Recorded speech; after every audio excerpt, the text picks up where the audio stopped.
Mobile addiction. അവർ പറഞ്ഞനുസരിക്കില്ല. Mobile കൊടുത്താലേ അവരെന്തെങ്കിലും ചെയ്യുള്ളൂ. ഇപ്പൊ കാർട്ടൂണൊന്നുമല്ല, വേറെ എന്തോ റിബലായിട്ടുള്ള കാര്യങ്ങളൊക്കെ കുട്ടികൾ കണ്ടുകൊണ്ടിരിക്കും. ഇപ്പൊ ഇറങ്ങുന്ന മൂവീസ് എടുത്ത് നോക്കിയാൽ മതി, അതിൽ ഏറ്റവും കൂടുതൽ വയലൻസ് ആണ്. ഈ കുട്ടികളെയും കൊണ്ട് ഫാമിലി ആയിട്ട് പോകുന്ന കുട്ടികൾ കാണുന്നത് എന്താണ്? വയലൻസ് ആണ്. അതായത് കൊലപാതകം, വെടിവെപ്പ്, അയൽവക്കത്തും ഇപ്പൊ നൈബേഴ്സും ഇല്ലല്ലോ, കുറവാണ്. പണ്ടത്തെ പോലെ ഒന്നല്ല, കൂട്ടുകൂടി കളിക്കലൊക്കെ കുറവാണ്. കുറെ കഴിയുമ്പം ഇവൻ എന്ത് ചെയ്യും? മുതിർന്നവരെ പോലെ സംസാരിച്ചോളും.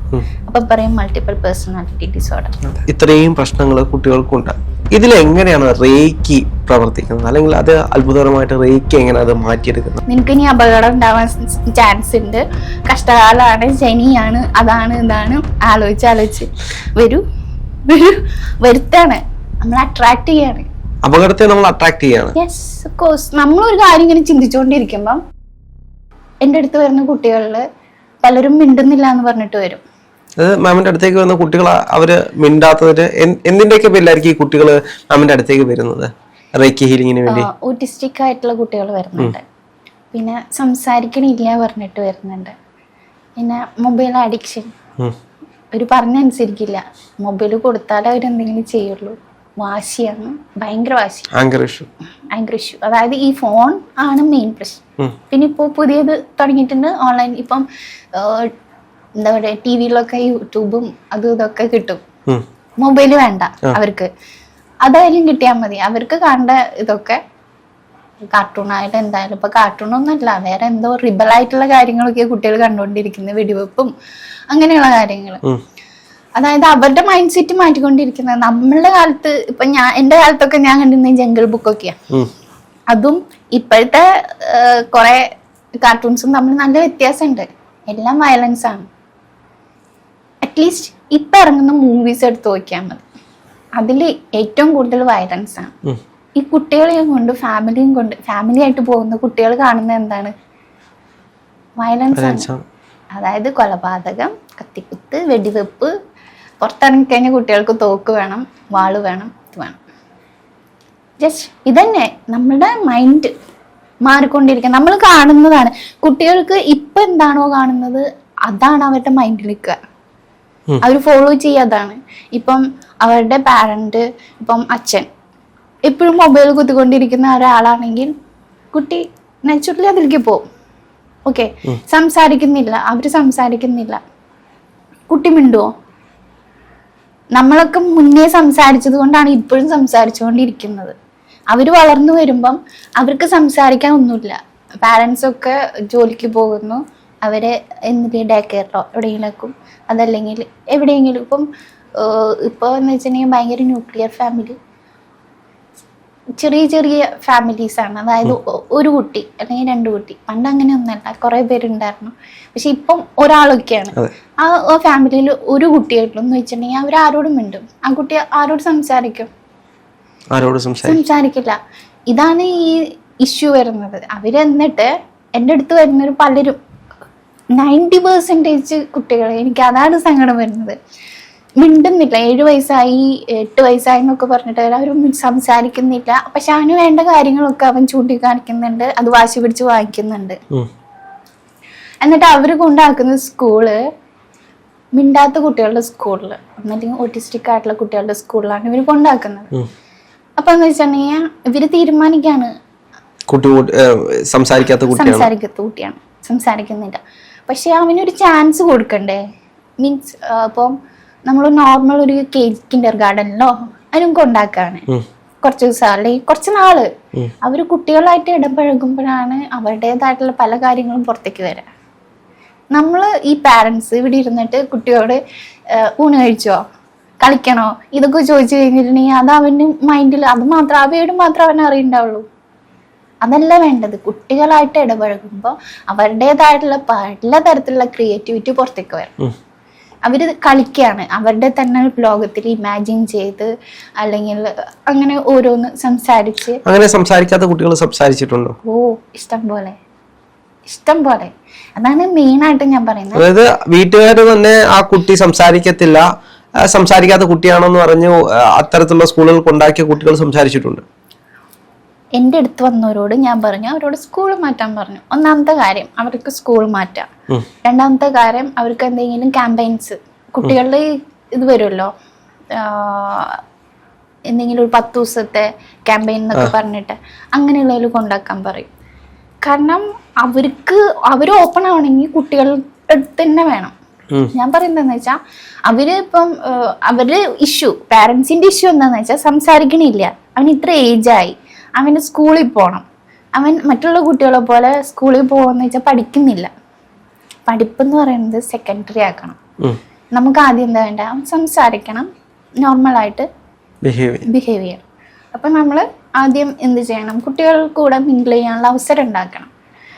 വീട്ടിൽ ഫുള്ള് മുതിർന്നവരാണ്, അയൽവക്കത്തും ഇപ്പൊ നൈബേഴ്സും ഇല്ലല്ലോ, കുറവാണ്. പണ്ടത്തെ പോലെ ഒന്നല്ല, കൂട്ടുകൂടി കളിക്കലൊക്കെ കുറവാണ്. വല്ല ഗ്രൗണ്ടിലൊക്കെ പോകണമെങ്കിൽ കാണണമെങ്കിൽ. അപ്പൊ എന്ന് വെച്ചാല് മിങ്കിൾ ചെയ്യാനുള്ള അവസരം അവർക്കില്ല. അപ്പൊ ഇത് ഉണ്ടാക്കി കൊടുക്കണം. അത് കുറച്ച് എഫേർട്ട് അവരുടെ പാരൻസ് തന്നെ ചെയ്യണം. അതിനുള്ള ഒരു സിറ്റുവേഷൻ ഉണ്ടാക്കി കൊടുക്കുക, അറ്റ്മോസ്ഫിയർ ഉണ്ടാക്കി കൊടുക്കുക. അത് ചെയ്തു കഴിഞ്ഞാൽ പല പ്രോബ്ലംസും അവരുടെ മാറും. ഞാൻ എൻ്റെ അടുത്ത് എന്നോട് പറയും അത് സ്കൂൾ മാറ്റാം, നോർമൽ സ്കൂളിലേക്ക് ആക്കാം.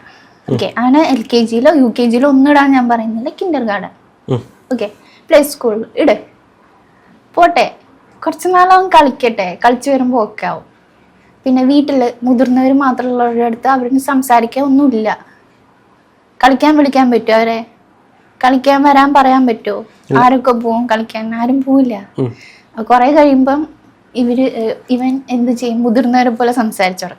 അപ്പൊ പറയും മൾട്ടിപ്പിൾ പേഴ്സണാലിറ്റി ഡിസോർഡർ. ഓക്കെ, കുട്ടിക്ക് എന്തോ പ്രശ്നമുണ്ട്, വലിയ ആൾക്കാരെ പോലെ സംസാരിക്കുന്നത്. അടുത്ത ലെവല്. അതായത് അവന് ഒരു സാഹചര്യം ഉണ്ടാക്കി കൊടുക്കണം നമ്മൾ, അല്ലെങ്കിൽ അവൻ അല്ലെങ്കിൽ അവൾക്ക്. ഇപ്പോഴത്തെ കുട്ടികൾ നല്ല എക്സ്ട്രാ ഓർഡിനറി ആണ്. അവർക്ക് നമ്മൾക്ക് ഒരു പ്രാവശ്യം പറഞ്ഞാൽ മതി, എല്ലാം അവിടെ ക്ലിക്ക് ആവുന്നുണ്ട്. ഇത് ഇപ്പോ ഇത്രയും പ്രശ്നങ്ങൾ കുട്ടികൾക്കുണ്ട്. ഇതിലെങ്ങനെയാണ് റേക്കി പ്രവർത്തിക്കുന്നത്, അല്ലെങ്കിൽ അത് അത്ഭുതകരമായിട്ട് റേക്കി എങ്ങനെ അത് മാറ്റിയെടുക്കുന്നത്? സത്യം പറഞ്ഞു കഴിഞ്ഞാൽ റേക്കി എന്ന് പറയുന്നത് ജപ്പാനീസ് വേർഡാണ്. അത് reiki, universal life force energy. നമ്മുടെ ചുറ്റുമുള്ള ഒരു എനർജി ആണ്. നമുക്ക് പലപ്പോഴും ഫീൽ ചെയ്തിട്ടുള്ള ഒരു സംഭവമാണ് നമുക്ക് ചുറ്റൊരു എനർജി ഉണ്ടെന്ന്. ഇപ്പം ഞാൻ പറയാം, ഒരു എക്സാമ്പിൾ ഞാൻ പറയാം. അതായിട്ടുള്ള കണക്ഷൻ വരുന്നത് എങ്ങനെയാന്ന് വെച്ചാൽ, ഞാനിപ്പം എവിടെയെങ്കിലും വെച്ചൊരു എന്നെ മുഖം നോക്കുന്ന ഒരാള്, മുഖം നോക്കി പറയാന്ന് പറയുന്ന ഒരാള് എൻ്റെ അടുത്ത് വന്നു വിചാരിക്കാം. ഞാൻ താങ്കളെ പറയാത്തതെന്ന് വെച്ചാൽ ഇനി ഞാൻ പറഞ്ഞിട്ട് വേറെ എന്തെങ്കിലും പ്രശ്നം വരുന്നത് എന്നെ തന്നെ പറയുന്നത്. അപ്പൊ എൻ്റെ മുഖം നോക്കിയിട്ട് പറയാന്ന് പറഞ്ഞിട്ട് അവര്, മോളെ നിനക്ക് നല്ല കാലം വരുന്നുണ്ട്, നിനക്ക് ഇതുണ്ട്, ഇത് വരും, അതായത് നല്ല ഉയർച്ച ഉണ്ടാവും, എന്നെ കാറ് വാങ്ങും, വീട് വാങ്ങും, ഇതൊക്കെ പറയും. ഇത് കഴിഞ്ഞിട്ട് അപ്പൊ തന്നെ അവര് ഇനി വരാൻ പോകുന്ന നിനക്ക് പ്രശ്നങ്ങൾ, പ്രോബ്ലംസ് പറയും എന്നൊക്കെ പറയും. നിനക്ക് ഇനി അപകടം ഉണ്ടാവാൻ ചാൻസ് ഉണ്ട്, കഷ്ടകാലമാണ്, ശനിയാണ്, അതാണ് ഇതാണ് എന്നൊക്കെ പറയും. അപ്പൊ ഞാൻ നോർമൽ കേസില് ഏതിനെ കുറിച്ച് ചിന്തിക്കാം? അപകടം വരുന്നതിനെ പറ്റി അല്ലേ? അപ്പൊ ഞാൻ ഇങ്ങനെ ചിന്തിച്ചുകൊണ്ടിരിക്കുക, അയ്യോ എനിക്ക് അപകടം വരുന്ന പറഞ്ഞിരിക്കുന്നത്, ഇനി കുറച്ച് നാൾ കഴിഞ്ഞിട്ടുണ്ടെങ്കിൽ അയ്യോ ഭയങ്കര പ്രശ്നമാണ്, അതിനെന്തെങ്കിലുമൊക്കെ ചെയ്യണം. അപ്പൊ ഏതെങ്കിലും മുക്കിലും മുകളിലൊക്കെ കിടക്കുന്ന അപകടമായിരിക്കും. ഞാനിവിടെ ഇങ്ങനെ ആലോചിച്ച് വരുത്താണ്, നമ്മൾ അട്രാക്ട് ചെയ്യാണ്, അപകടത്തെ നമ്മൾ അട്രാക്ട് ചെയ്യാണ്. Yes, of course. നമ്മളൊരു കാര്യം ഇങ്ങനെ ചിന്തിച്ചുകൊണ്ടിരിക്കുമ്പം അതിന് പവർ ഉണ്ട്. ലോ ഓഫ് അട്രാക്ഷൻ എന്ന് പറയുന്നത് ലൈഫിലും ഉണ്ട്. അതായത് പക്ഷെ അത് എങ്ങനെയാന്ന് വെച്ചാൽ നമ്മളുടെ മൈൻഡ് സെറ്റ് പോലെ ഇരിക്കും. നമ്മളിപ്പോ നെഗറ്റീവിനെ കുറിച്ചാണ് നമ്മൾ ആലോചിക്കുന്നത് അല്ലെങ്കിൽ ചിന്തിക്കണം എന്ന് വെച്ചാൽ അത് വേഗം വരും. ഇനി അതർവൈസ് ഞാനത് വിട്ടു, എനിക്ക് നെഗറ്റീവ് വേണ്ട, പോസിറ്റീവിനെ കുറിച്ചാണ് ചിന്തിക്കുന്നത് വയ്ക്കാൻ. പിന്നെ എന്താ വേറെ വല്ല പ്രശ്നമുണ്ടോ? ഇല്ല. പക്ഷെ നമ്മുടെ പ്രശ്നം എന്താന്ന് വെച്ചാൽ നമ്മുടെ അടുത്ത് പോസിറ്റീവും പറഞ്ഞു നെഗറ്റീവും പറഞ്ഞു. നമ്മൾ പോസിറ്റീവിലേക്ക് തലവെച്ചില്ല, നെഗറ്റീവിലേക്ക് തലവെച്ചു.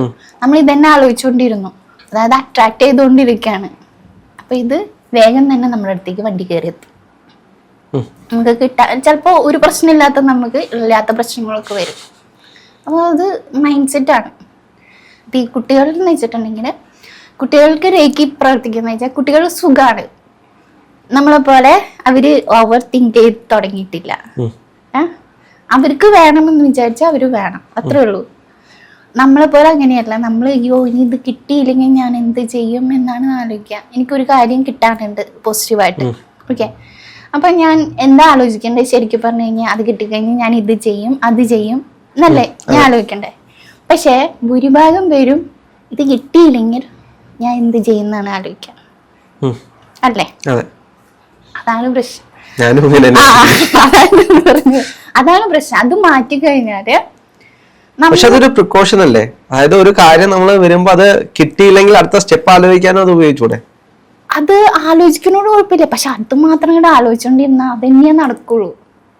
ചിലരുണ്ട്, കുട്ടികളായാലും പറയാറുണ്ട് ഇങ്ങനെ കോമ്പറ്റീഷൻ, ഇപ്പം ഓട്ട മത്സരമോ എന്താന്ന് വിചാരിക്കാം. അപ്പൊ നമ്മള് ഒന്ന് പോയി ഓടിയിട്ട് വരൂ, നമ്മൾ പ്രൈസ് വേണമെന്നല്ല പറയുന്നത്, പോയി ഓടിയിട്ട് വാ, നീ ഒന്ന് പാർട്ടിസിപ്പേറ്റ് ചെയ്ത് വരാൻ എന്നാണ് പറയുന്നത്. പക്ഷെ കുട്ടികൾ പറയുന്ന അമ്മ ഞാൻ ഓടിക്കഴിഞ്ഞ് ഞാൻ തോക്കുന്ന പറയും. അവരാദ്യമേ തന്നെ അതിന് എന്താണ് കൊടുത്തു, അതായത് ഞാൻ ഓടിക്കഴിഞ്ഞാൽ ഞാൻ ജയിക്കില്ല. അവര് തീരുമാനിച്ചു കഴിഞ്ഞു. ആ എനർജി അവിടെ നിൽക്കുകയാണ്. അപ്പൊ എന്താ ഉണ്ടാവുക? നമ്മൾ ഓൾറെഡി നമ്മളുടെ തോക്കാനുള്ള ചാൻസ് കൂടുതലാണ്. അപ്പൊ ഞാൻ ജയിക്കുമെന്ന് വിചാരിച്ചിട്ട് ഓടിയാല് തോറ്റാലും നമുക്കൊരു പ്രശ്നമില്ല, നമ്മളത് എഫേർട്ട് ഇട്ടിട്ടുണ്ട്. പക്ഷെ ഈ പറയുമ്പം തോക്കുമെന്ന് പറഞ്ഞു പോയി കഴിഞ്ഞാല് തോക്കത്തേ ഉള്ളൂ. കാരണം നമ്മൾ മൈൻഡിൽ ഓൾറെഡി ഫിക്സ് ചെയ്തു, ഞാൻ ഇതിൽ പാർട്ടിസിപ്പേറ്റ് ചെയ്തിട്ട് കാര്യമില്ല, എനിക്ക് ഒന്നും ചെയ്യാൻ പറ്റില്ല, ഞാൻ പോയി. പരീക്ഷയൊക്കെ എഴുതാൻ പോകുന്ന കുട്ടികളാന്ന് തോന്നുന്നു ഇത്രയും കാര്യങ്ങൾ ഇതേ കൂട്ട്. അവര് ആദ്യം ഈ പരീക്ഷ തോക്കുമല്ലോ എന്ന് പറഞ്ഞിട്ടായിരിക്കും പോയി എഴുതുന്നത്. അതെ. അപ്പൊ അങ്ങനെ പോകുന്ന കുട്ടികളൊക്കെ അത് മാറി ചിന്തിച്ചു കഴിഞ്ഞാല് ജയിക്കാനുള്ള ചാൻസ് കൂടുമോ? ജയിക്കാനുള്ള ചാൻസ് ഒരു എനർജിയാന്ന് ഞാൻ പറഞ്ഞില്ലേ, ഒരു എനർജിയാണ് ഇതുപോലെ. ഇത് അതായത് നമ്മളെ ചുറ്റുള്ള ഒരു എനർജി. ഞാൻ എക്സാമ്പിൾ പറഞ്ഞതാണ്. ഇപ്പം ഞാൻ പരീക്ഷയ്ക്ക് ഞാൻ തോക്കും എന്ന് വിചാരിച്ചിട്ട് എഴുതിക്കഴിഞ്ഞാൽ തോക്കെന്ന് വെച്ചാൽ നമുക്ക് പഠിക്കാൻ തോന്നില്ല, ഒന്നാമത്തെ കാര്യം. അതിനുള്ള എനർജിയാണ് അവിടെ പ്രവർത്തിക്കുക, അല്ലേ? പഠിക്കാൻ തോന്നും, പിന്നെ എങ്ങനെ ജയിക്കാം? എനിക്ക് ജയിക്കണം, ഞാൻ ഫസ്റ്റ് ആണ് എന്ന് വിചാരിച്ചിട്ട് പഠിക്കാൻ ഇരിക്കാൻ തോന്നും, അല്ലേ? നമുക്കൊരു ടെൻഡൻസി ഉണ്ടാവും പഠിക്കാൻ. അതാണ് വ്യത്യാസം. അതൊരു എനർജിയാണ്, മനസ്സിലായോ? അപ്പൊ അങ്ങനെ വിചാരിച്ചിട്ട് പഠിക്കുന്ന കുട്ടികൾ ജയിക്കും, മനസ്സിലായോ? അതായത് ഒരു എനർജി ഉണ്ട് നമ്മുടെ അടുത്ത്. അപ്പൊ ആ എനർജി വെച്ചിട്ട് ഈ റേക്കുന്ന ഈ എനർജി, കുട്ടികള് റേക്ക് പഠിച്ചു കഴിഞ്ഞാല് അവർക്ക് എങ്ങനെയായിരിക്കും അവരുടെ പിന്നീടുള്ള ജീവിതം മാറുന്നതാ? ഇപ്പം ഒരു ഏജ് കഴിഞ്ഞാൽ അവർക്ക് പഠിപ്പിക്കാൻ പറ്റുള്ളൂ. എത്ര വയസ്സ് തൊട്ടാണ്? 10 വയസ്സിന് മേലെ എന്തായാലും വേണ്ടി വരും. കാരണം അപ്പോഴാണല്ലോ അവർക്ക് അതൊക്കെ മനസ്സിലാകാനുള്ള ഒരു ഇത് വരുന്നത്.